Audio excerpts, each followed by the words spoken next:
Hi, everyone. Welcome to our next interview in the Creative Entrepreneurship series. We're a bit punchy over here. We've done a wonderful series of interviews, and actually, this one is our last for this season. I'm your co-host, Beth Barany. I co-host this with Gala. Gala will introduce herself in a second, and in a moment, we'll also introduce our awesome guest.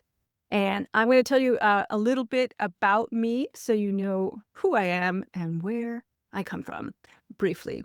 So I'm Beth Barany. I'm an award-winning science fiction and fantasy novelist. I love, love, love taking readers into lands far away and long ago or far into the future. And I love writing about strong women going off on adventures, learning to be brave, learning to have a wonderful team around them. And I'm also by day a book coach and editor where I help science fiction and fantasy authors polish their books and bring them out into the world to the delight of their readers. I love that.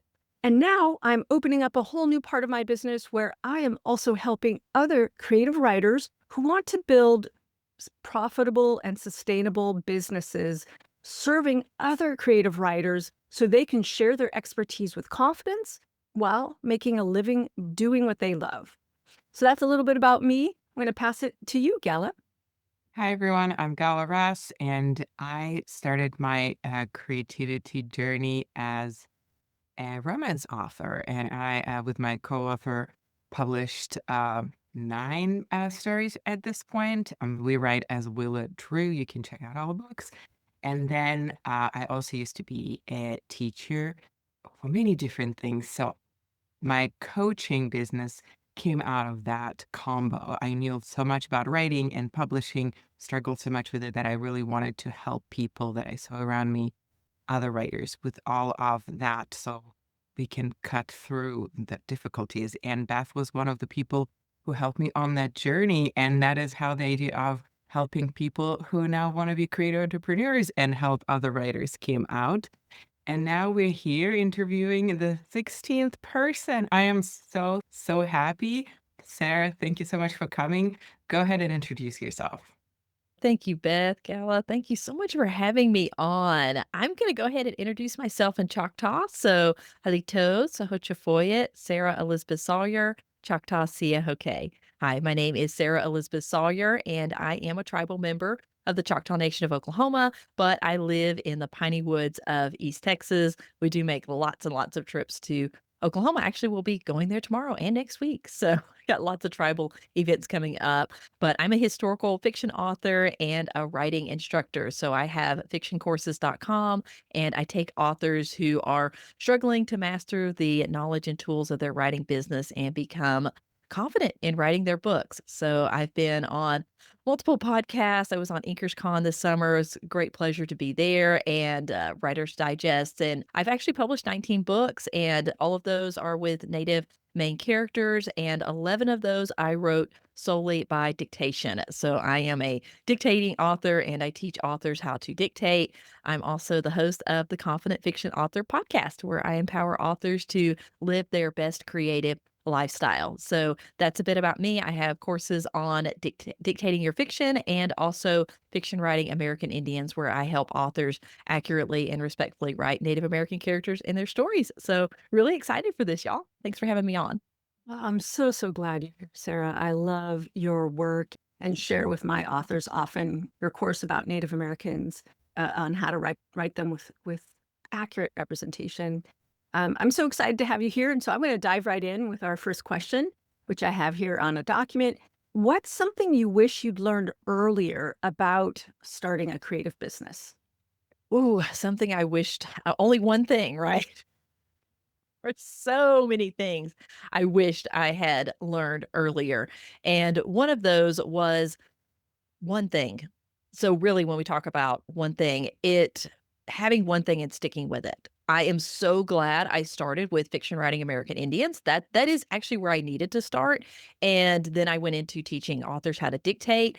But I wish about maybe about 18 months, or about a year into my business, I wish I had really had that concept of focus on one thing and go deep with it. So there's because I have a list. I have a list of so many things I could teach. I could teach indie publishing. I could teach historical fiction. I could teach flash fiction. I could teach American Indian characters. I could teach so many things. And I have. I have taught different things. And I think that's good when you're starting out. So I guess when I say a lesson that I wish I had known, I wish I had known that I encourage authors, who are listening to this, if you're looking at starting a creative business, like do explore different things. Teach small classes, at your local writing group and present different things at different conferences and all, and find out what you really enjoy and really find out what your niche is and what you really are very comfortable going quite deep with, because once you start down that road, you're going to be talking it till you are sick to death of it.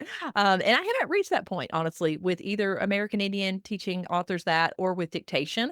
But I have shifted my focus at the beginning of this year. I shifted my focus to primarily dictation. Like I'll be doing a, Native American Heritage Month. So I'll be talking about my course in November with that. But for the majority of for the majority of my time and focus, it's on teaching authors to dictate. And that is opening up so many doors. And I didn't realize there were so many things I could teach around one topic. Like I was thinking, okay, I'll just do a boot camp. That's where I started. I just started my dictation boot camp. Daniel David Wallace, who we know, was having a summit. So I needed something to pitch to him because I'd gotten so many great results from the first one I was on. I was like, hey, has anybody ever taught dictation? He was like, no, and everyone's interested. You're in. I had nothing on dictation. I had no presentations, no training, nothing. And I was like, okay, well, let me put together a presentation, and then let me put together something to give them on the back end, right? A lead gen or a paid product, like something. And so I started there. I did a boot camp, and I thought that was it. I'm going to take 5 days. I'm going to teach you everything I know about dictation, and that's it. You guys go off happily dictating. And what I found is authors were still struggling to make that transition. Like they needed more training, they needed more coaching, they needed more hands-on, they needed more community support, and just all of these things. So I went through a year with that, just kind of hit and miss things. And then finally this year I sat down, I was like, okay, what do authors need? What can I do to really make them successful in dictating their fiction? And if I just focus on that one thing, where will that lead? Where will that lead my authors, and where will it lead my business? And it's leading it down a very nice road right now. I'm really grateful for all the things that I have developed and all of the ways that I have been able to help authors that I wasn't able to before. And like I said, I'm just like, I didn't know you could go so deep with one thing. But if you're trying to do multiple things, and a lot of authors do, and that's the challenge. The challenge is saying no. And so that's one thing that I wish I had grasped earlier on. I don't regret teaching all the different topics and everything, but really understanding from a business perspective how important it is to go deep with teaching. So that I would have to put that one as the number one if I was going to just pick one. There's a lot of things I wish I'd known earlier on, but that's the big one. Oh, that's so great because your passion for dictation, I've seen it evolve, and I've seen you go into different ways of offerings, different presentations of it. And I think that's so wonderful that you're going deep. I mean, I don't know if I wish I had gone deeper sooner, but I definitely have gone deeper over time. And it's been a natural, for me, it just felt very natural to eventually end up here helping primarily science fiction and fantasy authors, primarily in the editing phase and finishing phase and publishing and marketing, because that's where I'm happiest. But I had to experiment a lot. And all of our speakers have talked about experimentation, and also, you're listening to your audience. And I just want to underscore that, how much you're taking the same material and you're listening to your audience and going deeper with them. So there's like a relationship that we have. We can, if we niche too soon, maybe it won't work. But we don't know. I mean, I'm an experimentalist. I go out there, I try things. So yeah. So I want to throw it to Gala to see if you have something to add on this topic, and let you ask your next question. I think for those who are watching us, if you've been watching us through chronologically from interview 1 to this interview 16, you will also see this themes emerging. And if this is the first one that you stumbled upon, I do urge to go and start listening from the beginning of the season, because as we were interviewing people, we could also see all of these threads, and the experimentation at the beginning seems to be a common thread. And then niching down seems to be a common thread. and then listening to your audience and the audience sort of telling you what are they buying, what are they asking help with as a guiding light of that is where you could go.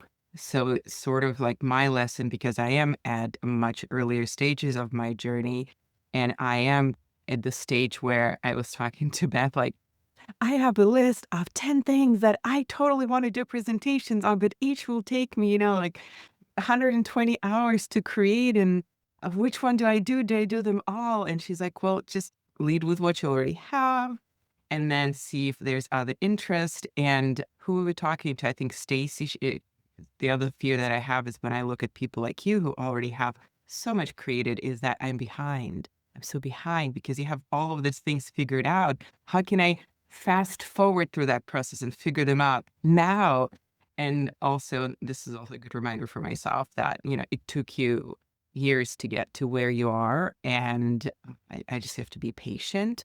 And at the same time, I have to start because not figuring out at the very beginning is okay.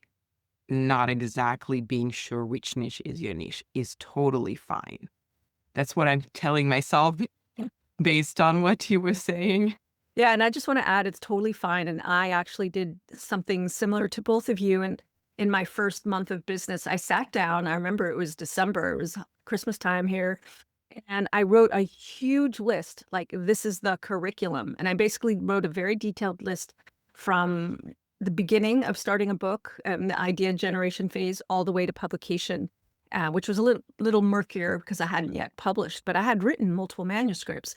And granted, this is 20, almost 20 years ago. And I remember feeling so excited. I'm like, wow, I have an entire curriculum. Now, it took me many, many years to teach all of those classes and not in that order and in totally a way I could not have ever predicted. But looking back in hindsight, I'm like, oh, I really had to let the audience lead me. What did the speakers of these groups want? And I learned to ask, hey, what is it that your members really want right now? And then I could offer them that. Or I could say, here's the few things that I have designed so far. And all it was a title and a blurb. That's it. I hadn't even written the talk. So, and let them tell me, because I'd already been a teacher like Gala. We had both come from teaching English to non-native speakers. I knew I could create a curriculum in like 5 minutes. I don't know how many times, right? You're like, oh, Beth, you're teaching irregular verbs today. The teacher can't show up. All right, let me grab the resource, the handout, outline it in my head, boom, get the students going. Yeah, so I knew that part. I was confident there. Anyway, so we're talking a little bit about how we evolved, but really let's bring it back to Sarah. I really would love to move forward because we could obviously talk about the early evolution of our businesses for a long time. It is very interesting, and it's also very there is no one right path, right? There's no one right path. We've talked to a lot of people. They've evolved their businesses each very differently. And I think the big takeaway for our listener, dear listener, is that you get to create it the way you want it, which is just like we do it with our fiction, right? We write the stories we love. Granted, we're within certain frameworks, but we are also following the call of our heart. So I just want to remind everyone of that. We are creative people first. So Gala, you want to jump into the question number 2? I feel like Sarah wanted to say something else, but add on if you have something else. But the second question was, what helped you decide how to set your prices and value your time? Because that's a big question everybody always asks when they're starting their business. How do I price things? How much is too much? Where do I start if it's my first offer? Yeah.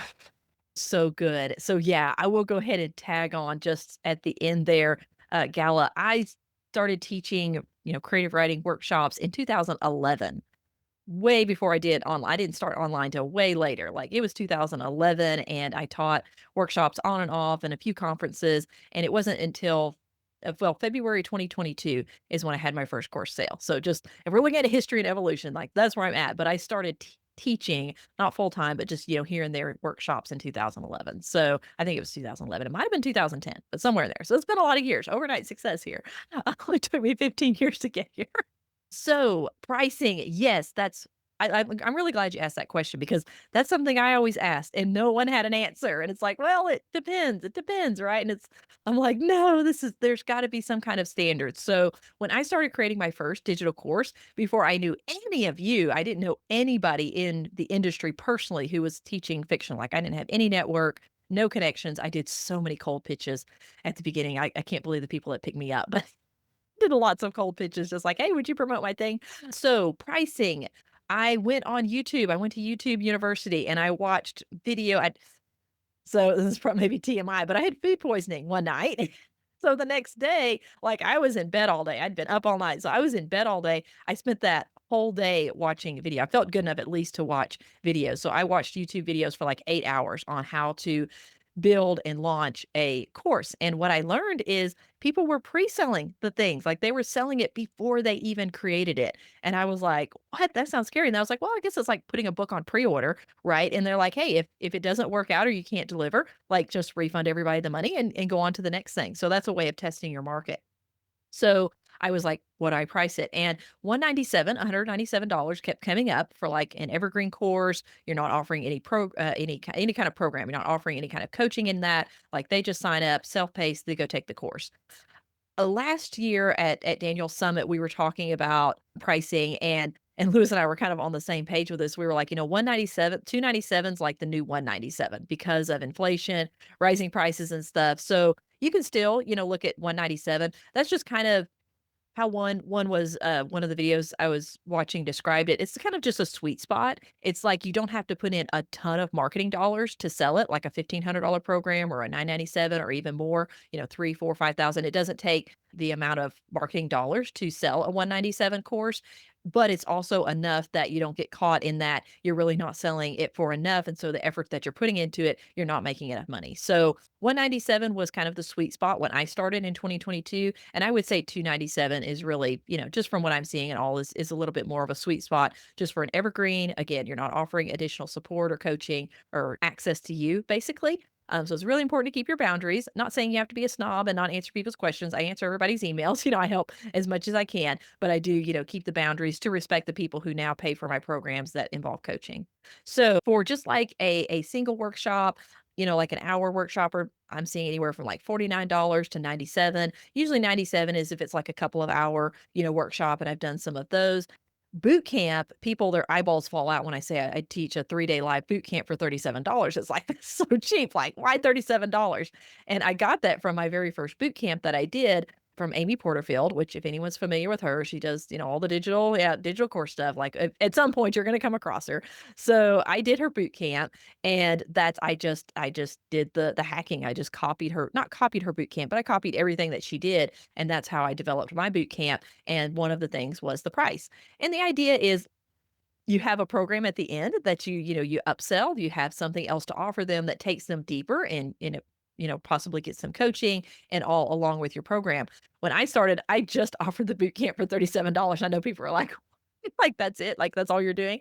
So that was another mistake early on, but I got there and I eventually developed a full course. I didn't release that till the summer of this last year, so I launched that, and it's actually now priced at 497, which is a bit on a little bit higher end, but I don't really market it at that price. I market it at a discount, which you guys, if you were on my masterclass last week, you saw I had a discount. I had a bonus offering. So in the fall, I'll be offering that course at a discount plus my full dictator and training program. So that'll involve, like 4 weeks of coaching and different things. So that'll be a more than the 297, but it won't be the 497. So I'm kind of really working with price with my authors. And that's the other thing, in pricing. So I've given you some hard numbers and hopefully that's helpful with authors who are like, how do I price this stuff? So there's some hard numbers, some a little bit, some other nuances is, what is it worth to your audience and how can you position that to where it's worth the amount that you want to charge? And different people are at different places. I think I've never done one-on-one coaching, but I feel like I could do one-on-one coaching and I could probably price it at 1,000 or even more, for a 3-month or 6-month, one-on-one coaching, just like weekly kind of thing. I've not experimented with that, so I can't speak too much to that. But I think there's people in my audience that would reach that. One thing I discovered though, as far as the vast majority of my audience, like I did price something at like that 500 for dictation training, and they were like, nope, nope, like it was like a bust. It was a complete bust. And so I was like, okay, that's pushing it too much, even though drag and dictate, a lot of authors invested $700 in that. So I always kind of play on that. Like, hey, you're getting this, you don't even need dragon. And, plus you're getting the mental training that you need to be able to dictate your fiction. So that's the other thing is testing with your audience. Like, what are they willing to pay for that particular knowledge that you're offering? And you'll always have people who are willing to pay more, and you'll always have people who just want it for zero. And so finding kind of that sweet spot in between for what you're offering. Wow, I feel like we could talk just the whole thing on pricing, but hopefully that's enough to kind of get people some guidance and get them going on that. I love that. Gala, you have something to add? I have two somethings. One something is what I have noticed, and I have had that conversation with so many people. Whenever there is a physical thing that is attached, they're willing to part with more money somehow. Like I literally had this conversation this week and they were like, yeah, but I will have a thing. And yeah, I'm gonna pay more. But I'm like, but this is going to be like it's kind of like, well, I will get a fish with it. And I'm like, I'm gonna teach you how to fish. Isn't that more valuable? And then you're gonna go and like fish all the fishes that you want to fish. And they're like, but this is like it's a little bit easier when it's so tangible to go higher price somehow. And I do not know the answer, but I'm kind of like on the journey to figure out how to go around that mindset and how to show people the value of getting the skill versus getting just the product of that skill. And maybe it's just like a difference in people. And then thank you so much for talking prices because I kid you not, that question is such a burning question always in my brain. Like, how much do I actually price? And it was one of the things that with Beth, when she started mentoring me, she's like, okay, and here's the packaging prices, and here's how you can price this. And if they have a package, then you can add on this. And she's kind of like, and then I don't know, how like the sea parted and oh, the music turned on. I'm like, oh, it doesn't have to be this so complicated. This is again why I feel like having other community, and this is why what we're trying to do with this apprenticeship program is it doesn't have to be this complicated because there are answers, and just like people don't talk about them. And yeah, we would love to have you back to talk about pricing some more. So, Beth, back to you. Like, this is a And great topic. great topic, yeah. And so I came from the world of freelance writing. So I knew there are rate sheets out there from like Writer's Digest years ago, actually published rate sheets for freelance writers. So I knew that existed. And so when I started my business, I'm like, I got to talk to an editor. What do they charge? What does the freelance book editor charge? So I actually got one on the phone who was very old school, who had been in the biz like 35 years. And she's like, yeah, I charge $75 an hour and I edit 6 pages an hour. And I was like, light bulb, oh, wow, there's a rate. And so I started with that. I'm like, I'm experienced enough. I can start with that. And then I could turn around and say to a prospective client, I charge $75 an hour for editing and it takes me $6 an hour. So it's going to take me this long to do your book and cost this much. Would you like to hire me? And I just started there. Yeah, Gala. I have one more thing. I Beth knows this already, but one of the weird things was when I became a romance author and I was like, oh my God, I can't tell people that I'm a romance author. I don't know. And then I'm like, I'm a romance author. I was at my daughter's water polo back to school thing and people are like, oh, so what do you do? I'm like, I'm a romance author and a book coach and I teach class. And it just is like become such a because I've said it so many times and I kind of made the decision and it's easy. And the same thing was with pricing, because at the beginning when I was like, how much do you charge? Well, how much can you pay? And I'm not certain because I didn't have that pricing in my head. It wasn't like a made decision. It felt like every time somebody asked, I had to make this decision all over. And you know how much energy making a decision takes. So sometimes like, and now was proud of me. Like I had 2 conversations where people said, well, I would like to hire you. So what is your price? I didn't even have to think. I told them like, this is what I charge. And it was easy. It was so easy. And I'm like, oh my God, I moved on. I moved up a ladder. It is easy to tell me people how much I charge and not feel hesitant or weird about it. And then people, okay, and maybe just pay it. And I'm like, it's working. But yeah, back to you, Beth. Sounds good. And I just want to let folks know I don't do freelance editing anymore because I coach people and I wrap editing into that coaching process. So, but I know a ton of people who do beautiful freelance editing, and some of them might even be on this interview series. So just want to shout that out. I am so happy that you came and joined us today, Sarah. So I would love for you to share with us how do writers typically discover your work and then decide to hire and work with you and take one of your amazing classes? Yeah, and so as far as people discovering me, well, let me ask as far let me back up to people hiring me. So I am a bit different. I'm not available for hire. I don't work one-on-one with people. I had someone who he was kind of like, money's not an object. Like, I want you to coach me to do my Native American book. And I don't do that. And I have several reasons for that. So I'm very much away from the hourly rate at this point. I did come from freelance background like you, Beth. I freelance copywriting, and that's what launched me into my business in 2022. Well, 2021, I lost my biggest client for other reasons. And then 2022, I just completely got ghosted with the lady that I was copywriting with. And I went to my life coach, my mother, and I was like, you think I ought to, try to find another freelance client, or should I do that digital course that you've been telling me to do? And she was like, do the course. So that's what got me in. That pink slip, that's always what pushes you out as an entrepreneur. So just as far as that, I'm not an hourly rate. It's taken a bit to rewire my brain in thinking about, okay, I put together this master class. How many hours did I put into it? How many people did I sign up, or the course and all? Like, how much did I make an hour? And I think as entrepreneurs, we move away from thinking about our time in hours. I think about lifestyle. I think about lifestyle design. I work 4-day work weeks. I don't work in the evenings. I don't work weekends. I don't, I'm not available 24/7 for, authors and stuff. I get back to their email as quick as I can, but I'm not on a clock, and I'm not, tracking my hours in that way. So, and if I need to take off on a Wednesday to take my cousin into Dallas for her cancer scans, like, I can totally do that, and I'm not scheduled up with anyone that I have to fulfill certain hours. So, just on hourly rate, it's taken a while to move away mentally from that, thinking about my time in terms of hourly rate. So, your second your really your main part of your question is, how do authors find me? So, that was my biggest question when I was starting out, because no one knew me. And I got my first sales, I think it was 8 sales through my author email newsletter list, which was crazy. I had about a little over 2,000 people on there. It's my readers, right? This is people that read, but I had a lot of authors on there too. So I put my course, it was like 50% off, like, hey, here's the deadline. And so I had made my first, I think it was $1,800 with just sending it to my reader list, which was so cool. I was like, wow, this worked. Like, I was hooked. I was like, okay, let's do this. And then I was like, where do I go from here? Like, I know nobody, I know nothing.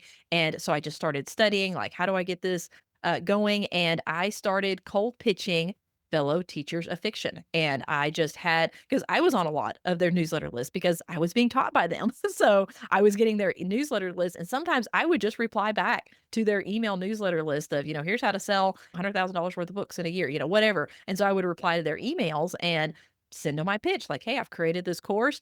And it would catch people's attention because there was nothing else like it with American Indians. And then later with dictation, same thing. There's just so few resources for authors that it really grabbed their attention. They were like, yeah, my audience has been looking for this, but I don't have anyone to refer them to. So I was like, hey, you can refer me.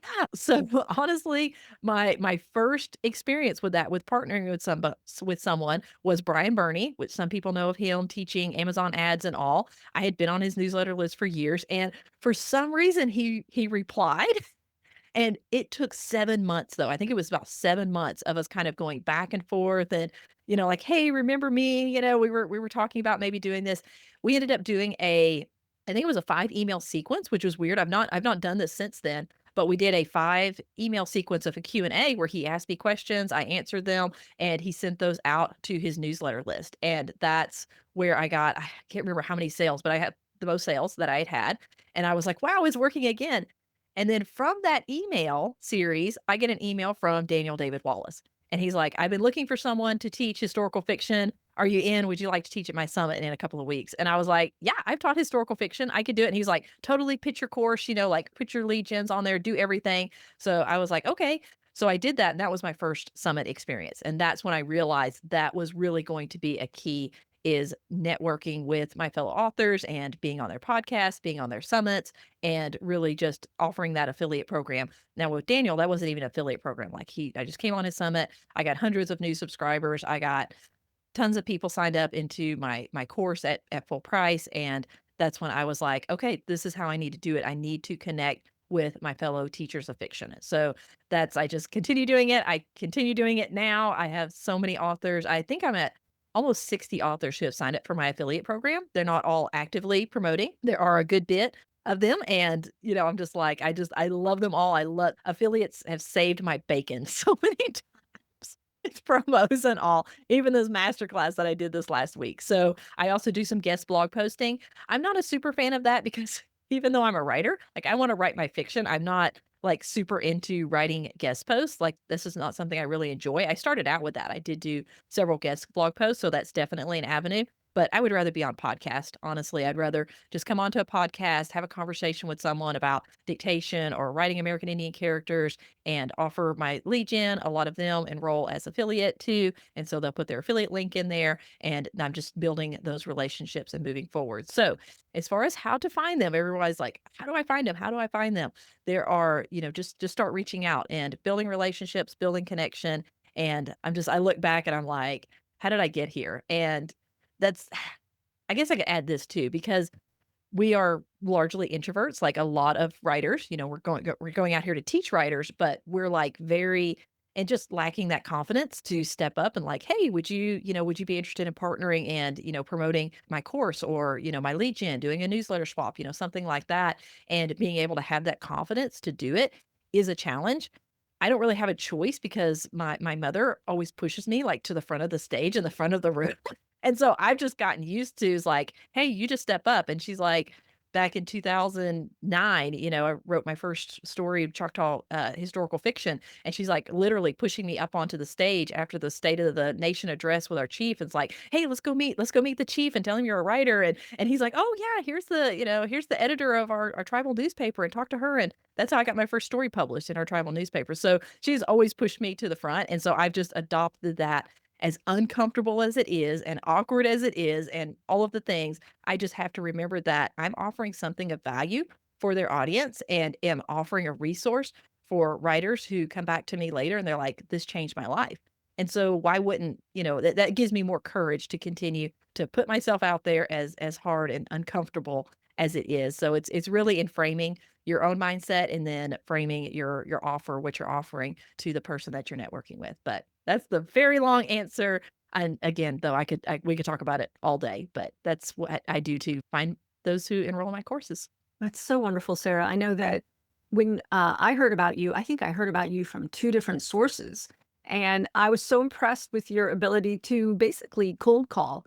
But it sounds like also it's not out of nothing. Like you were on their newsletters, you were replying. So I just want to show people that like it may sound like it's cold calling, but actually there was already a relationship there because you were already their subscriber as an author. And now here you are switching gears to being a teacher.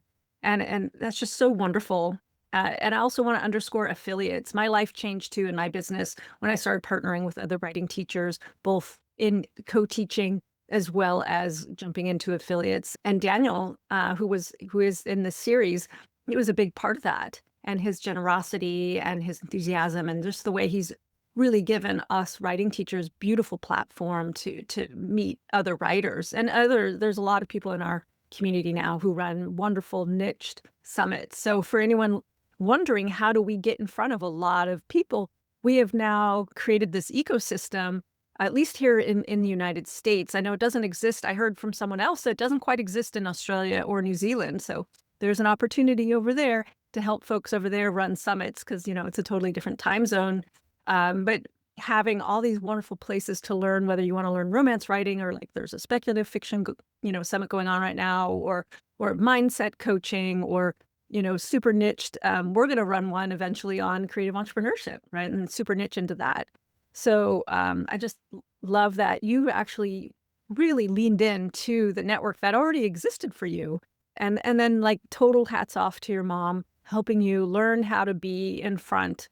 I think that's something that maybe a lot of introverted writers also do know how to be leaders. And that is something that I have noticed. We're good, put us in our writing cave, but then if we have something to share that's valuable, of course we want to hear it. And to reiterate what you were saying, like, it's a value, it's a gift, just like our books, help people through the beautiful stories we write, really give something to people. Same with our offerings. Each of us have something unique to offer as writing teachers, coaches, mentors. So, yeah. And I want to throw it back to you, Gala, to wrap us up. Do you want to wrap Yeah. us up? The reaching out part, I feel like I've already talked about it on this season, but I do not remember how I got on my very first summit. I have no recollection, but it was through some newsletter somewhere. I'm going to say it could have been Jane Friedman's because hers was the one that I've been following the longest, but I got onto somebody's summit somehow. And then from that summit, I saw a bunch of people who were talking who are like, oh my God, I love what they're saying. So I got their freebie and I got on their newsletter. And then I saw other summits. And then last summer, as I was, uh, do not remember whose summit it was, but I met two people there that I reached out to. I was just a number. You know how summits go. It's like a pre-recorded thing or something. And I was just a number who was maybe commenting during that session. But there were two people, Monica and Rhonda, who I deeply resonated with how they were talking about things. And I'm like, I'm just gonna send them an email. And I just send them an email and I say, hey, I have listened to your seminar and I am doing, working on my book coaching business. And can I just take an hour of your time? I can pay you. I just want to pick your brain and see, because I don't know any other book coaches at that point, right? I don't know where to go and how to learn about this stuff. And they both A, reply, B, agree, C, say, we love sharing the knowledge, and talk to me and spend the time and actually give me so much information that was super helpful. And then completely randomly, I meet Beth and she says, well, yeah, and there is this group that I'm part of. And who leads that group? The same two people who I randomly talked several months prior and who was super helpful. So, yeah, it is totally okay to reach out to people because I have found that there is so much goodwill in the writing community and in the people who are helping writers, because in the end, we all are helpers. And although we need to protect our boundaries and remember how much energy we need to spend, I have found nothing but support and community. And again, this is something that I feel like we try to build with Beth is a support and community, because that is that extra pillar that just knowledge is not was not getting me there. Having that support from Beth was what really got me to like my first clients, just like what you were talking about, getting those emails and going to Daniel, just like that just gets it done. I'm gonna stop talking. We're gonna wrap this up. We're going to wrap up. Woo, that's so great. Thank you, Gala. And also for being such a great experimentalist, also, who's willing to reach out and ask for help. And I think that's a big part. That's been a big part of my learning curve as an adult, is learning how not to be so solo and independent, but really we succeed together. And so I just want to thank you so much, Sarah, for taking the time out of your day to come and share your wisdom with us. And I'm so, so grateful that you did. So thank you. Thank you so much. Yeah, my pleasure, Beth, Gala. I really appreciate y'all having me on. I know this is super valuable for those just getting started because I didn't, Beth, so many of us, we did not have this when we were launching out there. So if you have found this, you have found a very good thing. So great job on that. And I'll just close with saying that we don't have a word for goodbye. In Choctaw, we say, Chipisalaachiki. I'll see you again soon. Thank you so much.